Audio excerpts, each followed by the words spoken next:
Hello guys, so today I'm going to be building the Burrow from Harry Potter. I think this is the Harry Potter build that I was most excited about just because it's so different from everything else. It's such a different build, it's not the kind of house you'd create normally, it's just really crazy. If you can hear a kind of purring noise, that is my cat. She's sitting on my lap and refusing to get off, so can't make her go away. So I started off, you can see I skipped ahead quite a lot there because I just started off building the burrow, then realised I couldn't go as high as I wanted to, so I ended up deleting it and starting again. But I wanted to show you guys that process of my thought process basically. So I knew I needed to dig down to a basement level to get the height I wanted. And I did start off by digging a square basement, but it looked really unnatural, like why would there just be a square bit out of the ground? So I made it all higgledy-piggledy.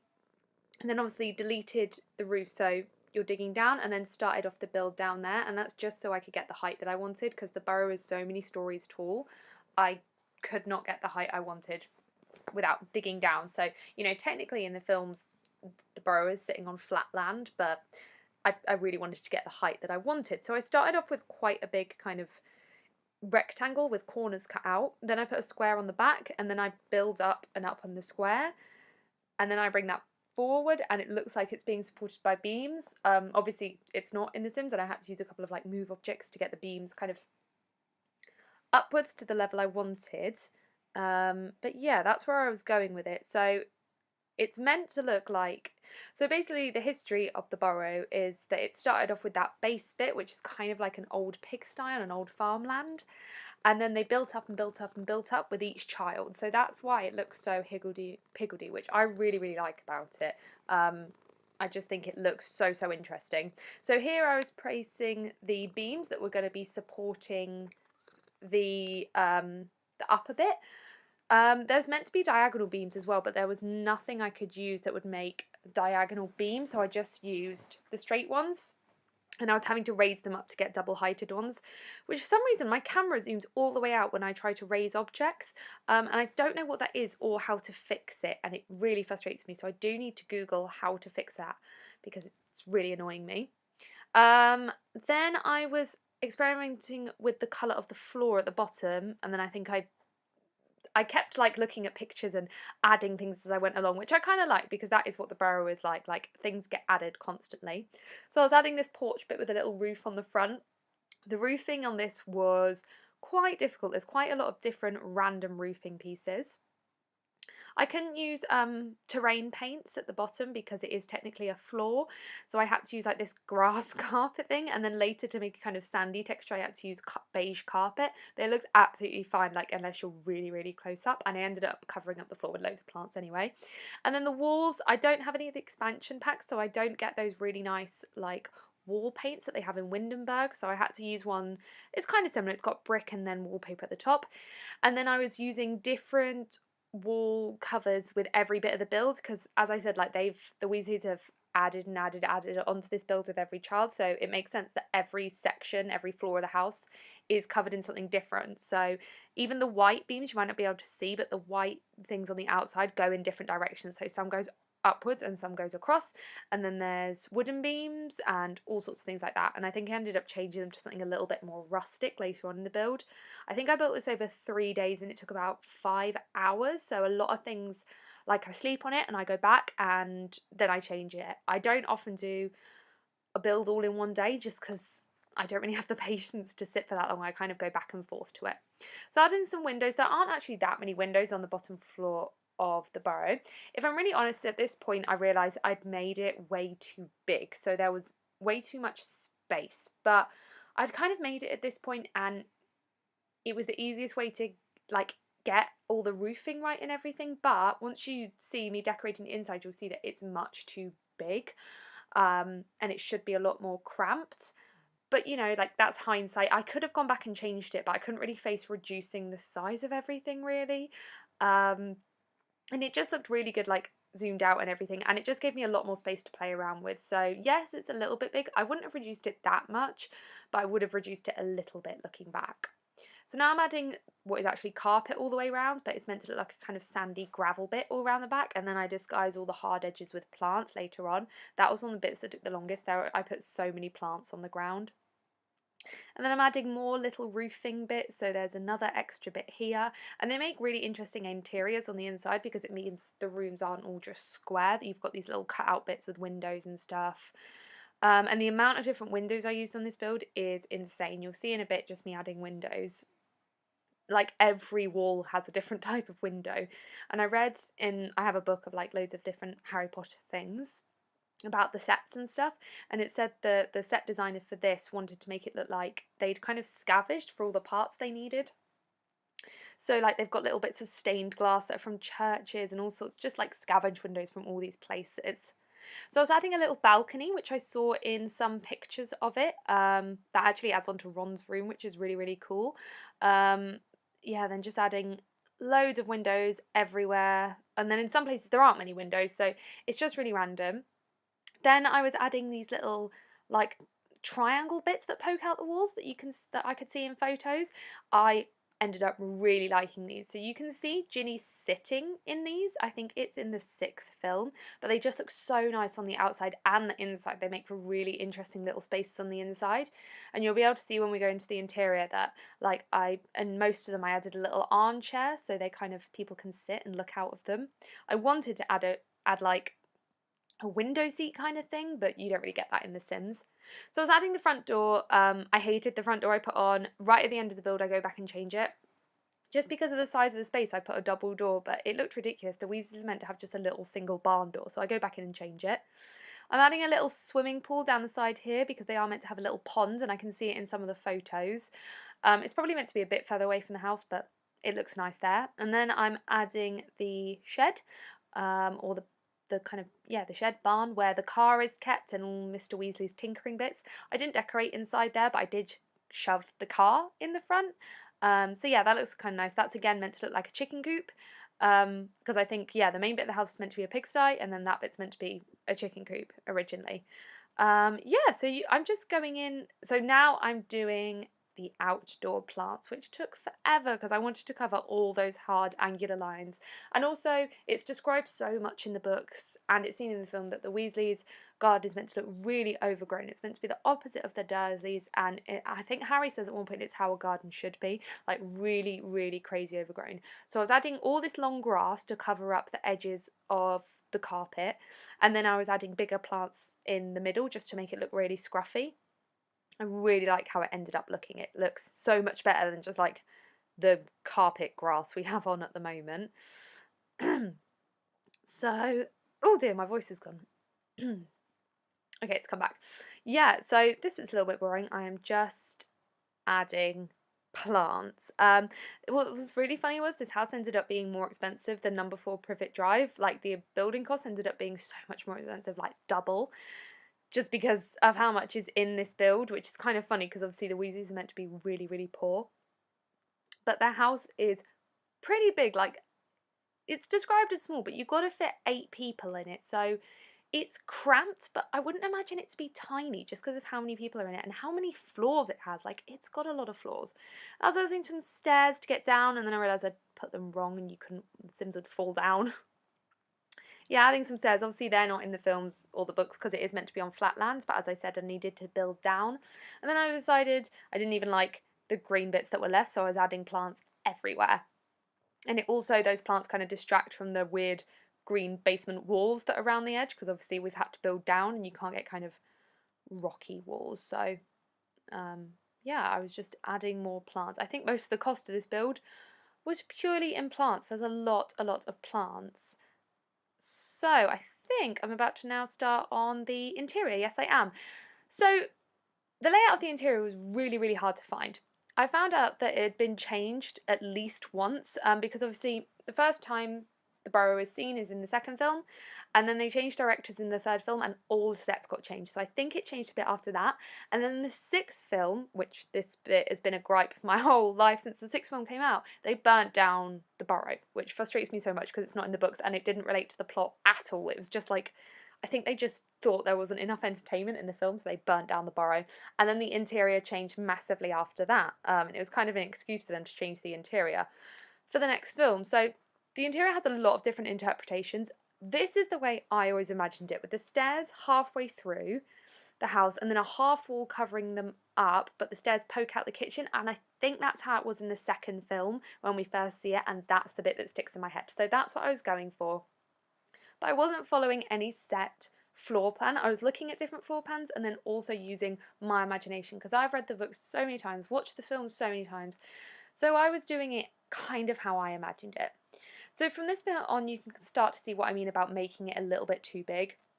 I really should have reduced the size of it, but I just couldn't face it. So I was really having to put a lot of things in to make the space look cluttered like it's meant to be. So I was following quite closely pictures of the kitchen that I could find. And basically, it's not meant to have set counters. It's all just meant to look like different bits have been shoved in over the years. Different bits of tables and sinks and chests of drawers and cutlery holders and all sorts of things like that. And then it's meant to have these two little tables in front of the sink to like prepare things, I think. And then you have the long dining table, which ended up being massive. So yeah, I really liked adding all these cabinets. Like the basic game pack does have a lot of different cabinets. So I was just throwing as many of them as I can in. I used bedside tables, I used coffee tables, everything. I shoved everything in there. And now I'm putting in the long dining table. I made it way too long at first. It had like 14 chairs. There aren't that many Weasleys, and it says in the books that, you know, when extra pupils come to stay, they're really crammed in around the table, so I didn't want to make it super, super long. And then every chair is different, which I found really cute. The nicest ones are at the two ends for Mr. and Mrs. Weasley. And then I think, yeah, I was adding more cabinets. Oh, I realised I had to add ovens and fridges, because I'd been adding all these cabinets and hadn't thought to add ovens and fridges, so I added those to him. And then I just put in lots of crap. Basically, there's fruit bowls, there's chocolate frogs from the custom content I've got, there's all sorts of pot racks, there's just so much stuff out everywhere. Like the kids have been and just left things everywhere. There's wands and witches' hats and yeah, all sorts. Then I was adding the lighting. I'd put kind of basic lights in so I could see what I was doing, and then I was going in and changing all the lighting, because that's just how I like to build. And then I was adding pictures to this wall. So in all the pictures that I could see, most of the pictures on the wall are pictures of the Weasley children and drawings that they've done, which obviously we don't get things like that in The Sims, so I was just adding anything random I could think of to try to look like busy walls. Now I'm going in and doing all the rugs and carpets. So the lounge, it almost looks like a carpet because there's so many rugs on it, but it's not. It's still got the stone floor, it's just got a lot of rugs on. So I was adding a lot of rugs, then adding some curtains. I went for orangey, kind of burnt orangey red colours with most of the curtains, just because those are the colours that really remind me of the Weasley house. So yeah, and that's the colour theme I tried to go for with most of the lounge as well. So sticking to the browns, the reds, like the earthy tones basically. Again, it's just the complete opposite of the Dursleys' house. Theirs is all like salmon pink and creams, and this is all kind of more earthy tones. Yeah, and I'm adding loads of chairs in, but when you think about it, there's a lot of bums that need to sit in all the chairs. So the lounge is kind of an odd shape. It's quite long and thin, but I quite like that. I was trying to copy it really closely from photos, so there's definitely a sofa against one of the corner windows. So that corner there is very closely copied from a picture, and then the back half of it is more made up because that would be the side where the set ended and it was filmed from. So that bit wouldn't have been in it so much, but that back corner is very closely copied from some photos that I found. And then again, I was going in and adding pictures everywhere. I wish I could get like hand-done kids' drawings, because that would have been my favourite thing to add. And obviously there's a lot of repeated photos, but that's just what you gotta do. So yeah, again, like Hogwarts, adding pictures just takes so much time. There's a lot of bookshelves in the build just because, you know, there's a lot of kids, there's going to be a lot of books, a lot of second-hand books the kids like to read.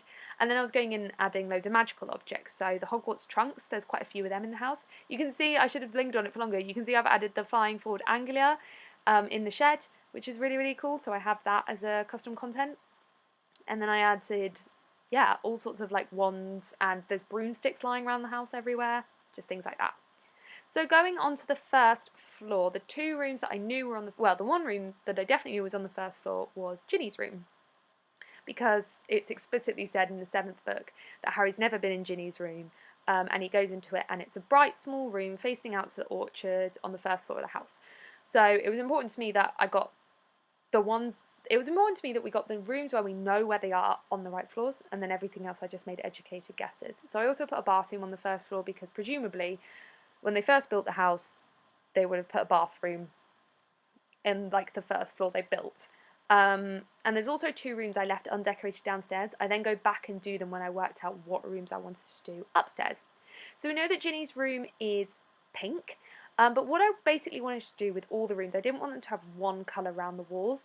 So what I was trying to do was where the walls were outside walls, doing them the same as what is on the outside, if that makes sense. So where the walls also face the outside, it's the same inside and outside, like there are just wood panels on the outside of the house, and then inner walls are painted the colours the children would like.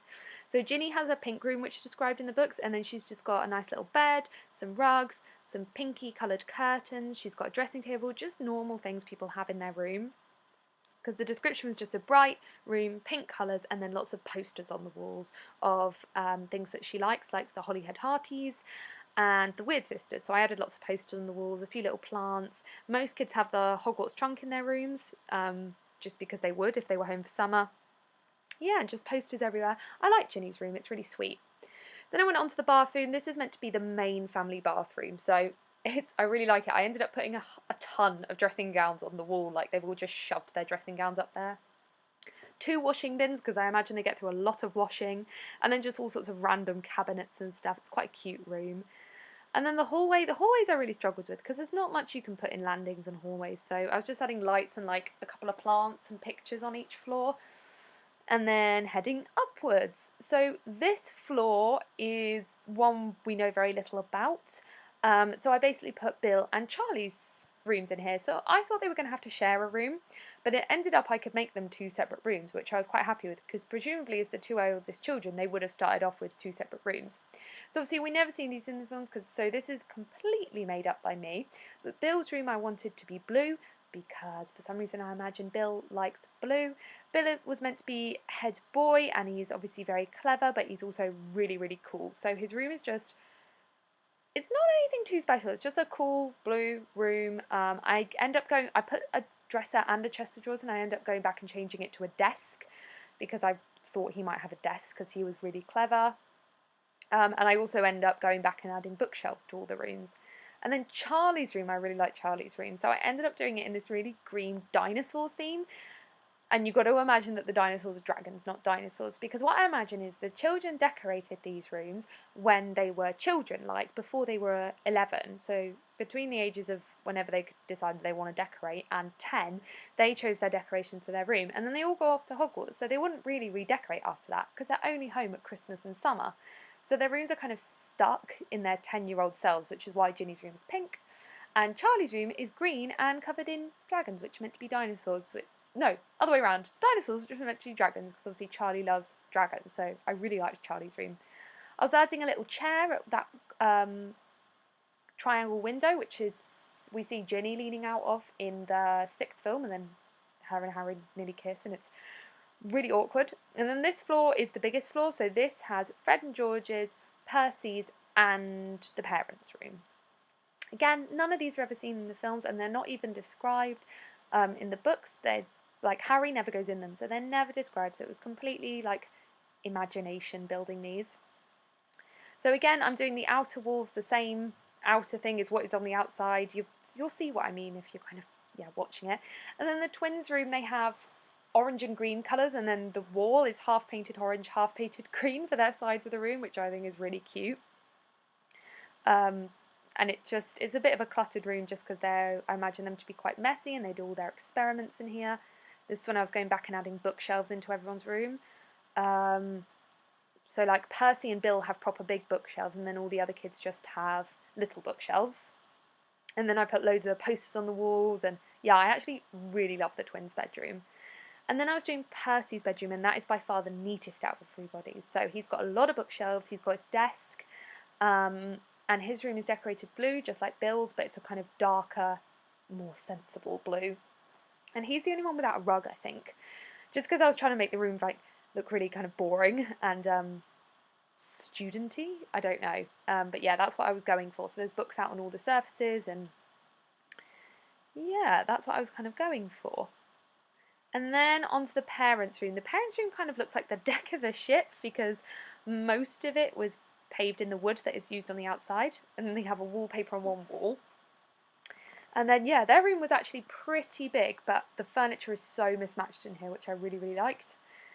And they've just got, same as a lot of the others, bookshelf, chest of drawers, all that kind of jazz. I put a load of rugs down to make their room look really cozy, and I actually ended up really liking it. Like, at first I thought, oh god, it's too brown, it looks like the deck of a ship, like, but I really ended up liking it. I can really imagine all the kids piling in here on Christmas Day and it just being a really, really cute room. And they are some of the ones with the most pictures on the wall, just because they've probably got pictures of all the children, and then they've got their hats, one hat for each of them on their chest of drawers, which I really, really like. Yeah, and then going to the next hallway, I ended up doing some sort of half painted, half brick. Basically, I wanted every room to have about 3 different types of walling in it, just so it looked really different and interesting. Like, I think if I'd just done one colour wall, it would have looked really flat and boring and normal. So moving on to Ron's room. Ron's room is by far the biggest, and it's described in the books as being quite small. But what I imagine is, which we can't like get on The Sims, is that he's in the attic, so the roof is really, really low. Yeah, so probably the roof is really, really low in his room, which makes it look a lot smaller, but the room is probably meant to be smaller than this. So he's got mostly orange walls. He's got one brick wall. And then I ended up putting 2 beds in just because the room was so big. So I put Ron's bed in, and then I've put a little kind of bed without a bed frame in to be Harry's bed. Because Harry's around so often after they go to school that I just thought, why not keep a bed in there permanently for him? So it's got 2 Hogwarts trunks as well. So Harry's staying here at the moment. We've got the fish bowl where Ron has his tadpole that then turn into a frog. He's got loads of rugs, and I was trying to do everything orange themed because obviously he's meant to paper the walls in Chudley Cannon stuff. So I was trying to find loads of just orange themed stuff, and I really like Ron's room. I think it looks really cool, and it does look like a kind of attic teen hub kind of place. And I also tried to make it really messy because Ron is really messy, so I went through and just added stuff everywhere. Yeah, and then I went back and added gnomes in the garden. Obviously they're meant to be like creature gnomes, not muggle gnomes, but I thought, why not? So I decided what to do with the 3 rooms I hadn't decorated at the bottom because I thought I was going to have to stick bedrooms down there, but I ended up not having to. So I made a pantry just because I think a pantry is mentioned at some point in the books, and most older houses do have a kitchen and a pantry. So I just shoved a load more cabinets in there and work surfaces and stuff. It's also got all the wine bottles and things like that because you keep your alcohol in the pantry. And the 2 rooms at the back, I made a laundry room because I remember that was mentioned in the 7th book. Mrs. Weasley pulls Harry into the laundry room to ask him to identify a sock, and she's actually trying to question him on where he's going and if he's fighting Voldemort. So I made a laundry room which I really, really liked. It's just got a load of cabinets and towels and stuff in. And then I made another family bathroom because there's a lot of people in this house, and if you're going to play it, you'd probably need 2 bathrooms because otherwise it would get really, really annoying. And then I was just decorating the little bit of hallway I hadn't decorated, so just more stuff. Like, the Weasleys need a lot of storage, and a desk for the dad to work at if he's ever working from home or he needs to get work done at home. Another bookshelf because they've got a lot of books, and then a load of houseplants. I was just trying to make it look really, really busy and just random stuff you'd shove in a hallway. And finishing off all the lighting, adding more rugs. And then finally I changed the front door because it was really, really annoying me because it wasn't right. And that is pretty much everything. So I've got some screenshots now just to show you how it all ended up looking, some of the inner rooms. So this is the kitchen. Oh, don't know why that's gone twice. Yeah, this is the kitchen. I really like how that looks. The lounge. I really like how all of it looks. So that's how the pantry ended up looking. The washing room. For some reason I really like this just because it's really different. The laundry room. Got Ginny's room, which is really, really cute. That's Bill's room, and yeah, so I'll just leave you to look at the rest of the screenshots. Thank you so much for watching, and I'll see you guys in my next video. Bye!